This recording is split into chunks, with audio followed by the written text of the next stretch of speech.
Bueno, entonces vamos a hablar de nematodos, vamos a hablar de Uncinaria strongyloides, ¿listo? Nematodos son gusanos redondos que obviamente no tienen una cavidad corporal como nosotros. Lo que ellos tienen es un pseudoceloma, que es una clase de material amorfo que lo que va a estar haciendo es empaquetarles los órganos, ¿listo? Además de ellos van a tener una cutícula que los va a estar cubriendo, que es como una membrana que les permite crecer y obviamente cambiar de diferentes estadios, tanto de L1 como L2 y L3 y L4, ¿sí? Y esa cutícula, ese cambio de cutícula es llevado a cabo gracias a una enzima que se llama las ecdisonas, ¿listo? Las ecdisonas entonces van a ser muy importantes en un proceso de hiperinfección, o bueno, la sospecha de un proceso de hiperinfección que vamos a ver más adelante, ¿listo? La cutícula va a producir antígenos en pro de evadir la respuesta inmune o va a fungir como un antígeno. En caso tal de evadir la respuesta inmune es muy común en los casos de las filarias, ¿listo? Hablemos entonces de las características del Phylum Nematoda. Lo primero es que no tienen aparato circulatorio ni respiratorio, entonces su intercambio gaseoso ocurre a partir de la disfunción pasiva en los tejidos, ¿sí? Algunos tienen una estructura que se llaman los protonéfridos, ¿sí? ¿Qué hacen los protonéfridos? Ellos son túbulos excretorios que no hacen parte del sistema excretor, sino lo que van a hacer es comportarse como parte del sistema regulatorio de la presión hidrostática para poder sobrevivir a la presión como tal que el intestino les está ejerciendo. ¿Listo? Ellos sí van a tener aparato digestivo, sí tienen sistema nervioso y por supuesto que tienen sistema reproductivo.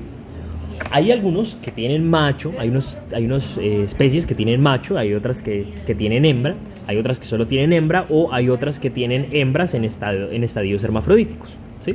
Son un grupo hermafroditas también. Sí. Son un grupo grande, hay 250.000 especies más o menos y representan el 80% de los animales del mundo en el reino Animalia. Van a infectar tanto a plantas como a humanos. ¿Listo?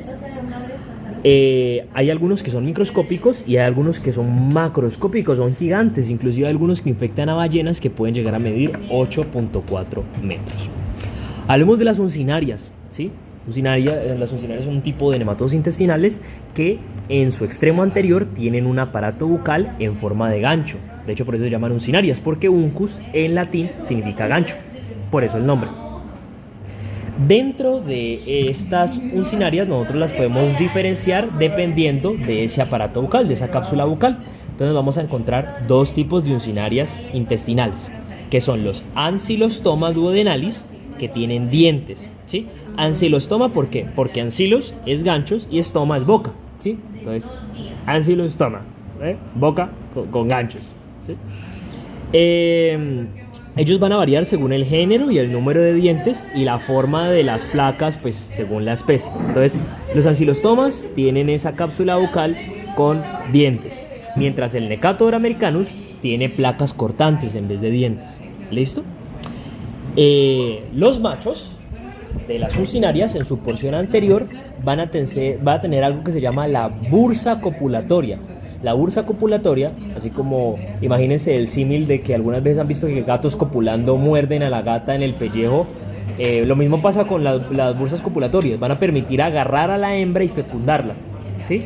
Por eso otro tipo de nombre que se les pone son bursados. ¿Listo?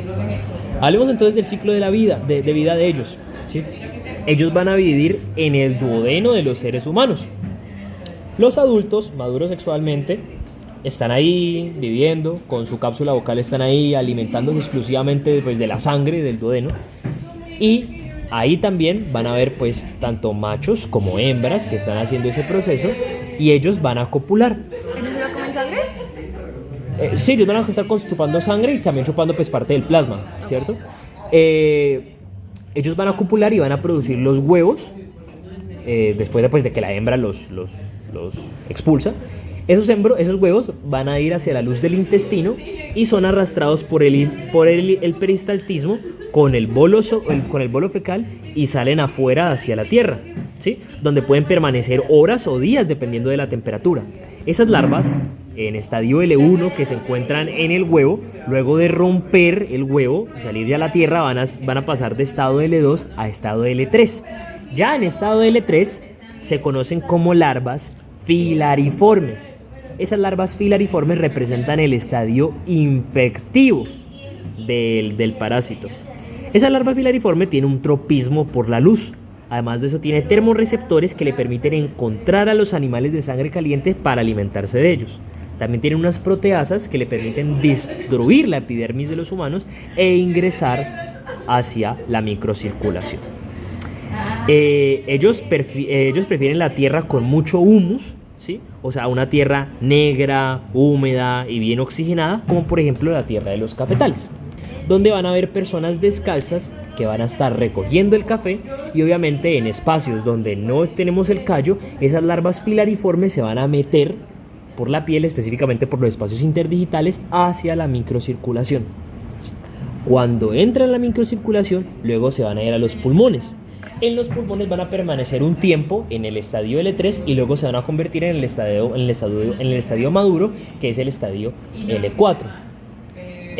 Entonces, el estadio adulto, que es el estadio L4, ¿sí? En los alveolos. De hecho, gracias a esto vamos a encontrar un síndrome que vamos a ver más adelante, que es el síndrome de Lowry. ¿Listo? Cuando ya se rompen los alveolos, él va a subir por la tráquea al esófago para luego ser deglutido. Entonces él sube por la tráquea, llega al esófago, se lo tragan, va al estómago y luego del estómago hacia el duodeno. Ahí ya nos vamos a encontrar al adulto sexualmente no maduro, que luego ya termina madurando a los estadios maduros y sexualmente reproductivos. ¿Listo? Y se reinicia otra vez el proceso. Pero en L4 él llega al duodeno. Sí, en el E4, pero es adulto sexualmente no maduro. Listo. Y luego ya el E4 adulto sexualmente maduro. El L4 supremo. Sí, el E4 supremo, por así decirlo. Y ahí ya empieza él a alimentarse del duodeno, etcétera, etcétera, etcétera. Listo. Entonces, vamos a hablar de, como ya lo explicábamos, que los huevos pueden sobrevivir varias semanas en la tierra. Una vez que la larva sale del huevo, llega a estado L3, él permanece en la tierra varias semanas, y si hay humedad y el sol no le da directamente, pues se puede quedar ahí hasta que alguien lo pise. ¿Listo? ¿Cuál es lo cagada de los huevos? Tanto del Ancylostoma duodenale como del Necator americanus. Es que los huevos son exactamente iguales. Entonces, cuando uno los observa en un coprológico, uno simplemente dice, papi, huevos de usinaria. Ya, luego uno da las pruebas específicas para diferenciarlos. ¿Listo? Entonces, el astilostoma, ¿qué va a tener en la cápsula vocal? ¿Placas o dientes? Dientes. Va a tener dientes. Entonces, él se mete dentro de la mucosa intestinal y va a empezar a succionar sangre a partir de varios procesos, ¿sí? Él tiene en el estoma, es decir, en la boca, él tiene unas glándulas que van a secretar tanto proteasas que degradan esa mucosa, tiene también factores anticoagulantes e inhibidores de plaquetas para que no se le cierre la fuente de alimentación, y van a tener sustancias moduladoras de la respuesta inmune. ¿Y cómo van a succionar la sangre? Mediante el esófago, que es un esófago muscular. Yo aquí trato de dibujarlo como en rojito. Ese esófago muscular le sirve como una bomba de succión. ¿Listo? Cuando él termina de succionar en un lugar, él no se queda quieto. Él se despega y ¡tin! Se pega en otro. Chupa, ¡tin! Se pega en otro. Pero ¿qué pasa? Nos sigue dejando la herida, y eso me genera microhemorragias. ¿Sí? Vamos a ver entonces a los hallazgos clínicos. Algunos, ojo, no todos, vamos a encontrar unas bulas en los pies sobre el sitio de ingreso del parásito, ¿sí? Que se les va a conocer como sabañones. ¿Listo? Los sabañones es como, por así decirlo, es muy poco frecuente, es muy poco usual. Es como, por ejemplo, hablar del chagoma, ¿sí? Que es inusual. Y tiende a confundirse con hongos. ¿Listo? Pero no, usted ya sabe que no, es el sitio de ingreso de la sucinaria. ¿Listo? Entonces no solamente lo causan el Necator y el Ancylostoma, sino que también algunas otras sucinarias lo pueden provocar. ¿Listo? Ellos van a desaparecer cuando ya la larva ingrese al pulmón. Cuando ya la larva llega al pulmón, ahí ya desaparecen. ¿Sí? Entonces, ahora sí, cuando ellas llegan al pulmón, obviamente ellas van a producir una carga antigénica bastante grande que me va a generar una respuesta inmune, que va a generar una reacción inflamatoria y un aumento de los eosinófilos en la zona, lo que me va a producir tos, fiebre, que es mucho más común en niños, y a eso se le va a conocer como el síndrome de Lowry. Ojo, las uncinarias no son el único tipo de nematodo que los produce. sino un ejemplo. De hecho, el más famoso es el Ascaris, que lo veremos más adelante. Ya cuando llega en el intestino, los síntomas van a depender de la cantidad de gusanos que haya, ¿sí? Cuando hay un menor número de gusanos, va a ser desapercibido, no van a haber tantos síntomas visibles. Pero cuando hay un gran número de gusanos, va a haber un daño en la mucosa bastante grave que me va a generar un dolor epigástrico, ¿sí? Hacia la boca del estómago. ¿Y qué otra cosa me va a hacer? Como ellos van a ir al duodeno, ¿sí? En el duodeno nosotros vamos a encontrar unas disacaridasas, que son las enzimas que nos permiten procesar el azúcar. Entonces, esos nematodos van a permitir van a producir la disminución de las disacaridasas. Entonces los azúcares ya no se procesan, sino que me viajan al colon. ¿Y qué hay en el colon? La microflora, la flora intestinal.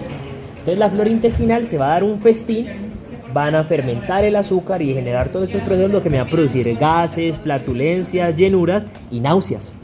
¿Listo? ¿Qué otra cosa nosotros vamos a tener? En el hemograma de estos pacientes nosotros vamos a encontrar una eosinofilia marcada, es decir, 5 veces aumentada de que cuando lo normal es regularmente 3 a 4%. ¿Listo? A veces cuando hay hiperinfecciones nosotros nos podemos encontrar hasta 10% de eosinofilia marcada. ¿Ok?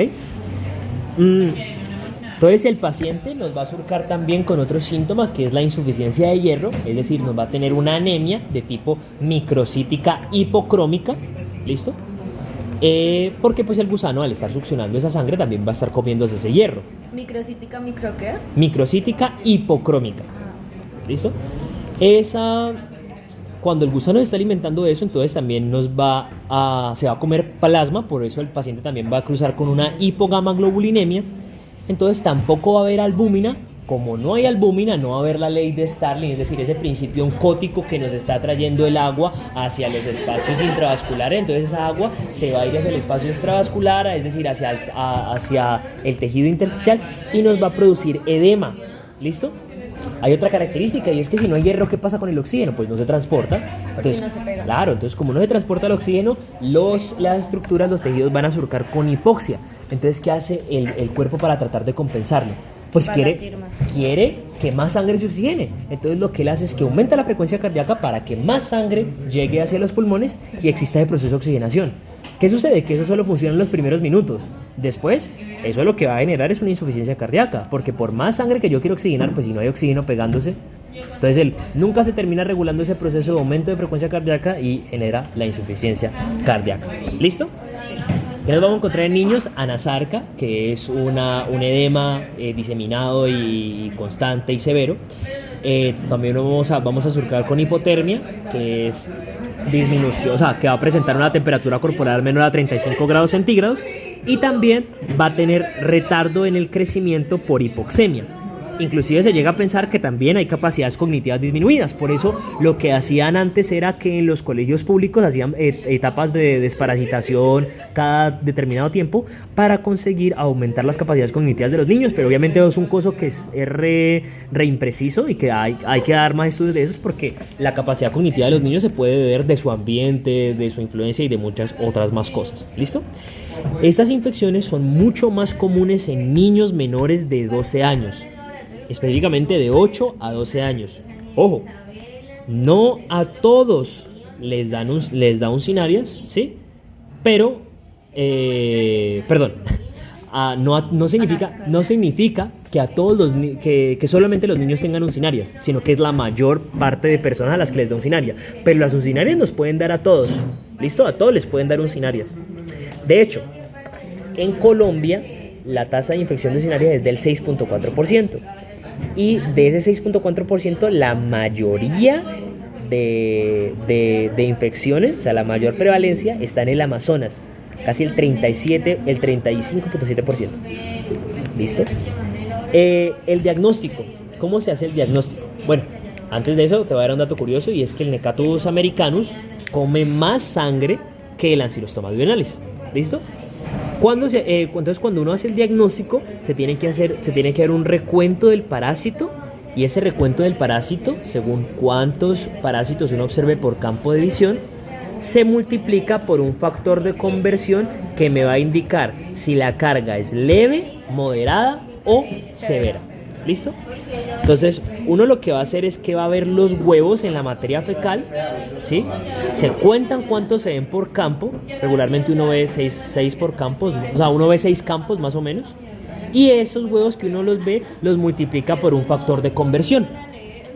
Si eso me da 2000, menos de 2000 por miligramo de heces, es una infección leve. Si me da entre 2000 a 3900 es una infección moderada y mayor a 4000 es una infección severa. Ojo, esto es importante porque a veces una sola dosis de antihelmínticos no puede ser suficiente, ¿sí? Entonces por eso es ideal hacer otro coprológico después de tratar con los antihelmínticos para saber si la infección bajó. Y ya que estamos hablando de los antihelmínticos, vamos a entrar con el tratamiento. Uno los trata con una dosis única de mebendazol o de albendazol. Ojo, 2 semanas después uno les tiene que enviar un coprológico para verificar, porque si se da tratamiento y si el aspecto no mejora o el hemograma sigue igual, uno tiene que, pues, obviamente indicar otras acciones de tratamiento. Uno también tiene que tratar la anemia. Entonces, nosotros vamos a tratar no solamente la infección parasitaria, sino que también vamos a tratar la anemia del paciente, ¿cierto? Si es una anemia leve o moderada, vos lo puedes tratar con sulfato ferroso, ¿sí? ¿Por qué? Porque el efecto del sulfato ferroso se ve en 3 meses después. Pero si ya el paciente nos llega con una anemia severa, uno lo tiene que tratar con transfusión de sangre. ¿Listo? ¿Cómo se previene? No utilizar abono con heces humanas, preferiblemente. Sin embargo, pues obviamente en algunos sitios que son de escasos recursos se utiliza, por ejemplo, en la India o otras partes del mundo, utilizar calzado. Hay que ponerse calzado y pues tener piso de cemento. De hecho, la Fundación Rockefeller una vez se vino aquí en Colombia y empezó a poner piso de cemento en toda parte para tratar de prevenir la infección con Mucinarius. ¿Listo? Vamos a ver otro parásito, otra familia de parásito, que es el Strongyloides stercolaris. ¿Sí? El Strongyloides stercolaris, él está en todo el mundo, pero es más común en las zonas intertropicales. ¿Listo? En Cali se establece que el 14% de pacientes, el 14% tienen infección por estrongiloidiasis, o sea, tienen estrongiloides, de los cuales el 30% son hombres mayores de 40 años. ¿Listo? El ciclo de vida, en este punto tenemos que considerar que la infección ocurre solo por las hembras, ojo, no por los machos. Las hembras de estos nemátodos van a ser partenogénicas. ¿Qué significa la partenogénesis? La partenogénesis es que produce una próxima generación sin la necesidad de un macho, ¿sí? A partir de la partenogénesis. ¿Ok? Entonces, vamos a ver todo ese ciclo de vida. Primero, la hembra está ahí, sabrosa, en la mucosa duodenal, alimentándose. Y ella va a producir huevos que eclosionan, ¿sí? Esos huevos, en el estadio L1, se van a llamar larvas rhabditoides o también rhabditiformes, es lo mismo. ¿Listo? Esas larvas rhabditiformes o rhabditoides van hacia la luz, salen por la materia fecal hacia la tierra y ya en la tierra se convierten en L1, L2 y L3 y ya el estadio maduro, o sea, el estadio adulto es L4. Ojo, a veces esas larvas rhabditoides se van a convertir en filariformes, es decir, en el estadio L3 cuando llegan al ano antes de salir. Y eso hace que penetren por la pared perianal y eso renueve el ciclo de vida, es el ciclo y eso obviamente renueva el ciclo reproductivo del parásito, ¿cierto? Eso explica por qué cuando algunas personas se van de las zonas peritropicales pueden conservar la infección. Por ejemplo, paciente que se fue de Okinawa en la Segunda Guerra Mundial y se fue a vivir en la Antártida, pues ya después de unos 10 días ya no debería tener infección, pero luego después de 50 años resulta que todavía tiene infección por Stercolaris, entonces nosotros sabemos que es por ese ciclo de reinfección perianal. ¿Listo? Ya cuando ella nace en el estadio L4 adulto, ya así en la tierra, ya se encuentra con otro macho y le dice, venga papi, y copulan. ¿Listo? Esa hembra, entonces, cuando ya copulan, produce huevos, esos huevos van a eclosionar, dan lugar a una larva raditiforme, se van a convertir a, pues, hasta estadios de L1, L2 y L3, y eso me produce otros gusanos adultos en la Tierra. ¿Qué pasa? ¿Esos son macroscópicos? Sí, son microscópicos, son microscópicos. Ah, Resulta que, bueno, no microscópicos, o sea, de hecho se pueden ver. o sea, son macroscópicos. Son macroscópicos, sí, o sea, son macroscópicos, ojo, no son microscópicos, se pueden ver, solo que son muy chiquitos. Sí, para detallarlos uno tiene que ver a microscopía. Ay, los que Sí, los que vimos, ellos sí eran. son chiquitos. Entonces, ¿qué pasa? Algunos no llegan al estado L4 ya en la Tierra, sino que se quedan en estado L3, es decir, estado filariforme. Infectivo. Ajá, ellos no son capaces de alimentarse porque no tienen boca, pero lo que tienen sí son proteasas, ¿sí? Y ellos van a tener un tropismo hacia la luz y con eso van a penetrar hacia la piel de los seres humanos. ¿Listos? Entonces, cuando ya entran en contacto con la piel, ocurre lo mismo que lo que pasaba con Strongyloides. Van hacia la microcirculación, ¿sí? Cuando llegan a la microcirculación, llegan al pulmón, ahí en ese pulmón, en los alveolos, pasan de estadio de L3 a L4 y eso me va a generar, por la carga antigénica, lo mismo que nos generaban el Strongyloides. Tos, eosinofilia y fiebre, es decir, síndrome de Loeffler. ¿También hacen sabañones? Sí, ellos también pueden hacer sabañones. Ahorita vamos a ir a esa parte de allá. Cuando ellos rompen el alveolo, ellos suben hacia el árbol traqueobronquial, luego hacia el esófago, se degluten y al deglutir se pasan pues por el estómago al duodeno. Sí, lo mismo. Y ya no se... Microhemorragias. Sí, lo mismo. ¿Qué pasa? Que estos dermatos no duran más de 2 años en el intestino. Entonces, como yo te decía, si uno los encuentra después de 50 años de haberse salido de la zona peritropical, es porque hay una autoinfección como lo estamos viendo, ¿sí? Resulta que hay una cosa que a mí me asusta, que en general a nosotros, a los médicos nos asustaría de tratar de inmunosuprimir a pacientes con infecciones con Strongyloides o directamente a pacientes inmunosuprimidos, y es que ocurre un problema, y es que claro, esas larvas raditoides que entran por la materia fecal o inclusive que alcanzan a llegar al colon, ¿qué pueden hacer? Ellas me van a atravesar la pared del colon y van a irse cubiertas de bacterias. Y ellas, ¿a dónde es que van? A la microcirculación para llegar a los pulmones, ¿cierto? Entonces me van a ir como un caballo de Troya transportando a esas bacterias. Entonces ellas van a estar cubiertas por lo general de gram negativas que me van a generar un shock séptico, ¿sí?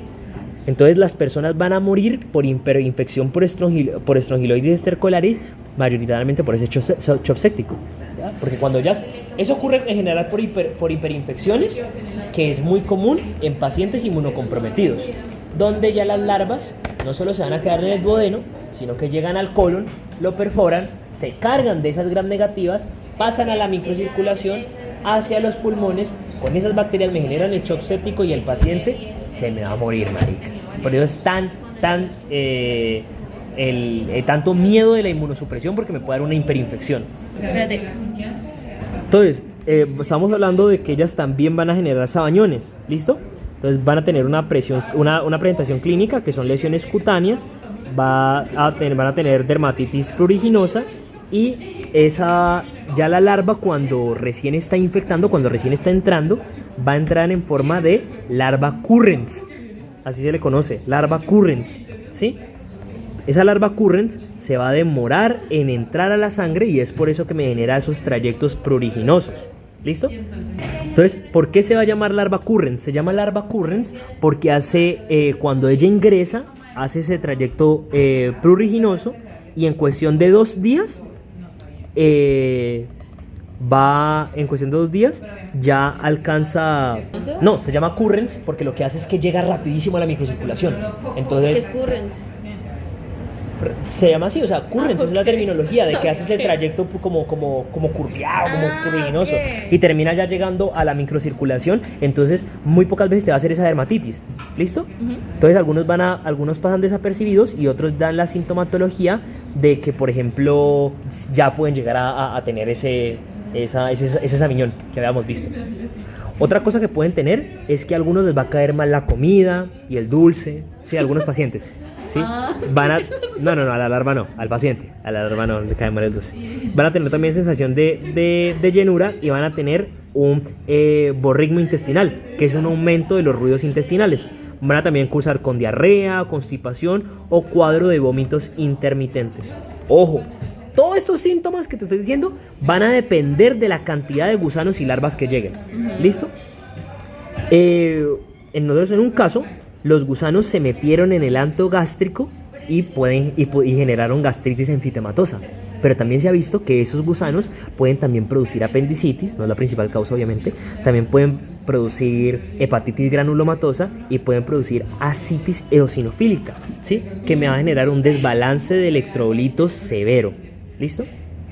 En pacientes con hiperinfección van a surcar con diarrea incontrolable, sepsis y neumonía, que ya lo habíamos explicado. Esos pacientes van a tener un shock séptico por ese mecanismo de caballo de Troya que te había dicho. ¿Sí?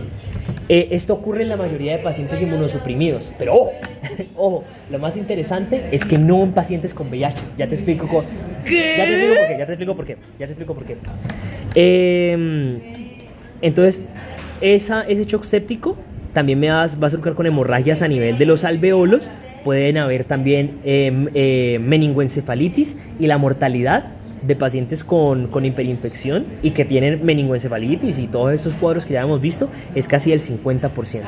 ¿Sí? Esta infección, como te estaba diciendo, esta hiperinfección no da en pacientes VIH.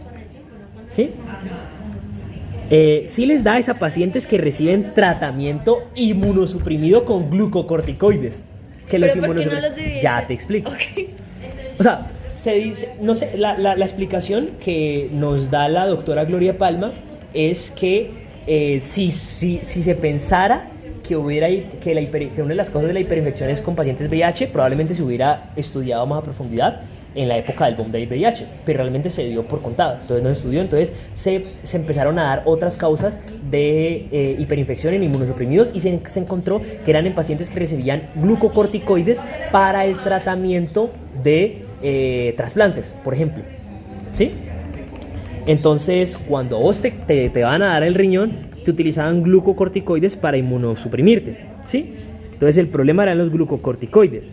¿Y qué ocurría con esos glucocorticoides? Ahorita lo vamos a ver en un cuadro más adelante, ¿sí?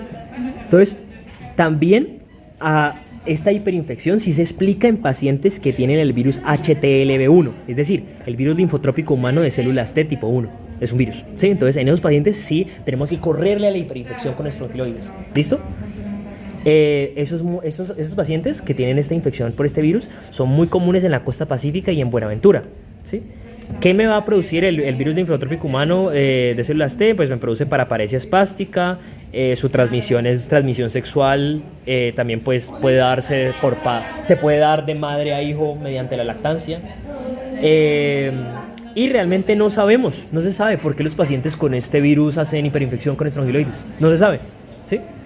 Lo único que sabemos es que si tiene estrongiloides intestinal, hay que correrle porque pueden tener hiperinfección y me puede morir. La mortalidad es altísima. Sí. ¿Listo? Entonces, pacientes que lleguen a Cali, que vienen de sitios como la costa o como Buenaventura o como sitios donde epidemiológicamente nosotros podemos encontrar presencia de estrongiloides, ¡pum!, de una prueba de HTLV, porque pues pueden tener esa hiperinfección que los mata. También nosotros podemos encontrar hiperinfección en pacientes que tienen hipogamaglobulinemias, ¿sí? Que es un tipo de inmunodeficiencia. También nosotros nos vamos a encontrar hiperinfecciones en pacientes que están severamente desnutridos, hay una deficiencia en el sistema inmune, ¿sí? Y que explica que, digamos que te llega un paciente, que el paciente no tiene factores de riesgo, es decir, no vive en las zonas endémicas, tampoco tiene el virus HTLV1. ¿Por qué hay pacientes que sin tener todos los factores de riesgo les da una hiperinfección? Eso se debe a problemas en el eje hipófisis suprarrenales, ¿sí? ¿Qué hacen las suprarrenales? ¿Qué hacen? Producen corticoides endógenos, ¿cierto? Entonces, en pacientes que tienen disfunción en ese eje de hipófisis suprarrenales, me van a aumentar la producción de corticoides endógenos, ¿sí? También me va entonces a generar un aumento de la función del cortisol y eso nos produce una estrongiloidiasis. ¿Pero por qué? Ya te voy a explicar por qué. ¿Sí? Solamente quiero que sepas que los corticosteroides endógenos aumentan en esos pacientes. ¿Listo? Entonces, resulta que yo ya te había explicado de que para que ellos cambien de estado, ellos necesitan mudar de cutícula. Para mudar de cutícula, ellos necesitan de una enzima específica. ¿Sí te acuerdas cuál es la enzima? Justamente, ellos necesitan de la ecdisona. Esa enzima específica es la ecdisona. ¿Sí? Entonces, para cambiar de cutícula, ese fenómeno se le conoce como la ecdisis. ¿Listo? ¿Ecdisis? Ecdisis. Ah, ok. Ecdisis. Entonces, para esto los parásitos necesitan liberar como hormonas que estimulen esos procesos de que la ecdisona termine de quitar la cutícula y todo eso. ¿Listo? Esas hormonas que estimulan los parásitos son similares a los corticosteroides. ¿Listo? Entonces, cuando el paciente tiene o ese fenómeno donde la suprarrenal está hiperactiva y tiene un aumento de corticosteroides o le estoy administrando glucocorticoides, ellos van a ser homólogos para la activación de ecdisona y para el estímulo de la ecdisis. Entonces la cutícula del parásito va a migrar mucho más rápido. Entonces van a replicarse mucho más y por ende nosotros podemos convertir más parásitos en larvas filariformes que me infecten de forma masiva. Y es por eso que ocurre la hiperinfección. ¿Sí? Ve y por eso. Resulta que los corticosteroides, eso es una teoría, ¿no? Eso todavía no se ha, lo que te estaba diciendo no se ha confirmado todavía. Es una de las teorías que más se postulan para la explicación de inmunosupresión con corticosteroides y la hiperinfección. Pero además los corticosteroides lo que más también me van a hacer es que me van a inhibir a varias células del sistema inmune como los linfocitos TCD4 y la célula y los mastocitos, ¿sí? No se sabe qué hace, pero específicamente se cree que esa inmunosupresión hipofunción del sistema inmune por parte de los corticosteroides me va a activar, pues obviamente, receptores que me inducen a la apoptosis dentro de esas células que ya no me van a defender contra el parásito como tal. El diagnóstico, uno puede utilizar coprológico, pero el coprológico no es la mejor forma, ¿sí?, de diagnosticar los estrongiloides. Sin embargo, es el único que nosotros vamos a encontrar en Colombia, ¿sí? ¿Y cuál es el mejor? Métodos de concentración seriados. Sí. Listo, entonces, ¿qué hace? Entonces, esto que nosotros vamos a ver va a establecer un foco de diferenciación entre pues ya el diagnóstico como tal coprológico y de métodos de concentración seriados. Bueno, en realidad como tal uno debería ser, para poderlos entender, perdón, ahí tuve una equivocación en ese último pedazo. Resulta que la mejor forma de diagnosticarlos no es mediante coprológico ni los métodos de concentración, sino mediante buscarlos con una sonda nasogástrica para poder encontrarlos, porque los gusanos como tal, los helmintos, van a estar en ese líquido duodenal. Entonces es una forma más sensible, ¿listo? Pero nosotros aquí en Colombia lo que más utilizamos es el coprológico y los métodos de la concentración seriado. Entre esos métodos de concentración seriado nos encontramos dos, los más comunes, el Ritchie y el Berman, que el Berman se utiliza con un embudo, ¿sí? Baerman se escribe, Baerman. ¿Cómo funciona? Regularmente, lo que uno estudia en un coprológico son 3 miligramos de heces. Sin embargo, en este método, lo que nosotros estudiamos son 30 gramos de heces. ¿Qué hacemos? Cogemos un embudo, lo conectamos a una manguera, ponemos agüita hasta que llega hasta cierto punto del embudo y ponemos un filtro, una malla, ¿sí? En esa malla utilizamos un papel filtro también y los 30 miligramos de heces y ponemos una luz, güey. Ah, porque son fotosensibles. Claro, porque son fotosensibles. Entonces, después de ellos estar ahí expuestos de la luz, maricas, se van a sentir tan incómodos que prefieren tirarse al agua. Entonces luego, después de ese determinado tiempo, vos vas al agua y los buscas. Ojo, este método es es poco sensible, o sea, realmente es como hay 20% de posibilidades de no verlas ahí tiradas en el agua. Sin embargo, vos no podés descartar las estrongiloidiasis, ¿sí? Pero si los ves, ya lo puedes confirmar. Lo super confirmás. No, lo confirmás, claro, si ves los parásitos en el agua, ¿sí? Entonces, si en el agua vos encontrás larvas en estado rhabditiformes, eso te indica que hay una estrongiloidiasis intestinal. Okay. Pero si encontrás en esa prueba de Bayerman que vas a ver células filariformes, parce, eso es una hiperinfección por estrongiloidiasis. Y ese marica está llevado. O sea, el paciente está muy, muy grave. ¿Sí? Inclusive vas a ver las filarias hasta en el esputo. ¿Sí? Todos los pacientes hay que correrles. ¿Listo? El E1 es... Rhabditiformes. Sí, pero es... Y cuando las encontrás es una estrongiloidiasis intestinal. Ah, ok. Pero cuando encontrás filariformes hay una hiperinfección por estrongiloidiasis, entonces tenés que correrle. Ujú. ¿Listo? Entonces a esos pacientes incluso es recomendado buscarles en zonas hacer una zona nasogástrica para encontrar el líquido duodenal. O cuando usted en clínica, si quiere rápido diferenciar, o sea, ya diagnosticarlo con estrongiloidiasis, uno le investiga el líquido nasoduodenal de una vez. Hay otros exámenes que se utilizan, como por ejemplo determinar la eosinofilia, que es superior al 50%, o hacer serología específica, que sería lo más ideal, ¿cierto? Sería lo más ideal hacerle serología específica. El tratamiento regularmente se da albendazol, que el albendazol sí me va a matar las larvas, pero ojo, no me mata los gusanos adultos. Entonces lo que uno utiliza preferiblemente es la ivermectina, que es la mejor droga para el tratamiento. ¿Por qué? Porque sí me va a matar los gusanos adultos. Se va a dar en varias dosis y se administra según el peso del paciente.